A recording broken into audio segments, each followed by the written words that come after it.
रुंसारि बुदावला दैमारिनि दिनैहाय खुंजानाय जि बान्द्रा हाबाफारि जि बाथौ गौथुम आफादा जि खुंदों बे हाबाफारियाव जोंबो दुलाराय बर' फरायसा आफादनिफ्राय बाहागो लादों।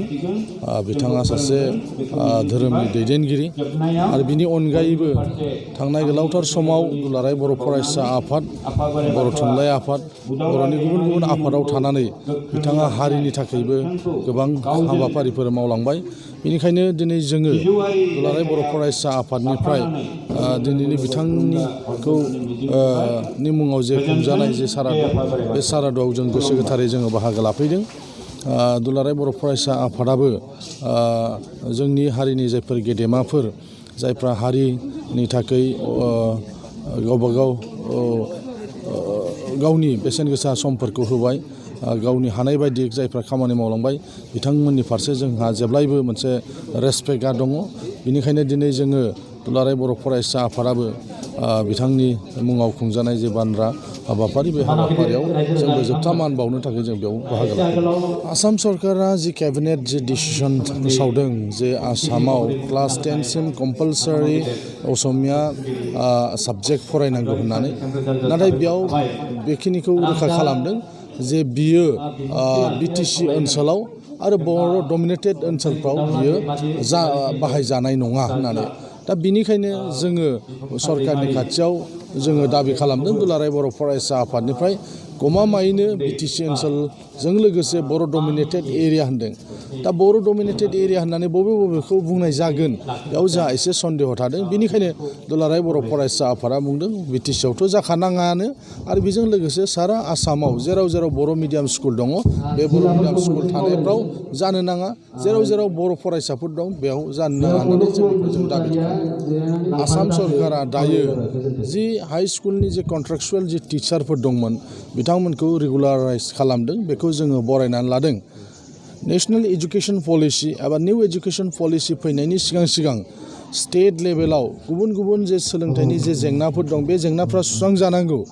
दिनै नंगौ बे जायफ्रा माने कन्ट्रेक्सुवेल टिचारमोन, बिथांमोनखौ दिनै रेगुलाराइज खालामदों, बिनि थाखाय साबायखर। नाथाय गोबां जोंहा जेंनाफोर दंबावो, बे जेंनाफोरखौबो एट द सेम टाइम माने सुफुंनायनि हाबाफारिखौ लानांगौमोन।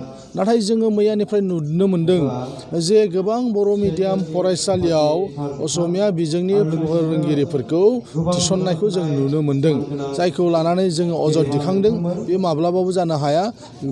मोजाङै नायफामफिननानै बर' मिडियामनि जेन फोरोंगिरि थिसनो, बिनि थाखाय जोङो बिटिसि सरकारखौ जोङो थाबैनो राहा लानो थाखाय जों दुलाराय बर' फरायसा आफादनिफ्राय दाबि दिखांदों। कच, राजबंसि, मरान, मटक, गुबुन गुबुनफोरनि जे जेंना, बे जेंनाफोरखौ सुस्रांनो थाखाय दिनै आसाम सरकारा केबिनेटआव सिद्धान्त लादों। जोङो दाबो रोखा नङा। कच, राजबंसिफोरनि थाखाय बुंदों आनडिभाइडेड गवालपारायाव मोनसे काउन्सिल होनाय जागोन। बे आनडिभाइडेड गवालपारा होनदोंब्लाबो बिटिसि ओनसोला बाद, राभा हासंआ बाद होननानै बुंदों। दा बिथांमोननो मा रोखोमै एसटि होनो नागिरदों, जों बे बाथ्राखौ बुजिनो मोनाखै। मानो होननानै बुङोबा आसामाव एसटिफोरनोल'सो काउन्सिलखौ होदों, गुबुन अबिसि, एससि बा जेनेरेल मानसिफोरनो माब्लाबाबो माने काउन्सिल होनायखौ जों नुबोफेराखै। दा बिथांमोना एसटि बिगासिनो दङ, कमताफोर बिगासिनो दङ। बे बेलायाव एसटि होनानै बिसोरखौ काउन्सिल होगोन ना एसटि होआलासिनो बिथांमोननो काउन्सिल होनाय जाखो, बे बाथ्राया दाबो रोखा नङा। दुलाराय बर' फरायसा आफादजों लोगोसे सिसिट'आनिफ्राय बेनिखायनो सरकारनि खाथियाव जोङो दाबि दिखांबाय थादों। एसटि होनानै जुदि बिथांमोनखौ जुदि काउन्सिल होनो नागिरोब्ला बेवहाय जोंहा अजद दङ। नाथाय एसटि होआजासे बिथांमोननो जुदि काउन्सिल होयोबा, मरान मटकनि बा गुबुन गुबुनफोरनि जेंनाखौ सुस्रांहोयोब्ला जोंहा बेहाय आपत्ति खालामनांगौ जेबो बाथ्रा गैया। बिहालागै जोङो बिनि सायाव जोङो रोखा नङा। जायफोर भारत सरकारनि जायफोर जोंजों रायज्लायबाय थाग्रा अफिसारफोर दङ, बिथांमोनानिफ्राय जों बे रोखोमनि जेबो खौरां मोनाखै। बिथांमोना बुंदों जे माने केबखौ लानानै आसामाव जेरैबायदि मोनसे दुंहाव थासारि जादोंमोन, दा सिटिजेनशिप एमेन्डमेन्ट एक्ट जाबाय, जाबाय।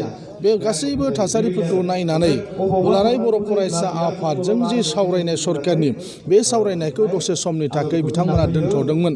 बिथांमोना जोंनो रादाय होदों जानुवारि 1 उइकनिफ्राय जोंजों जि सावरायनाय बे सावरायनायखौ कन्टिनिउ खालामफिनगोन।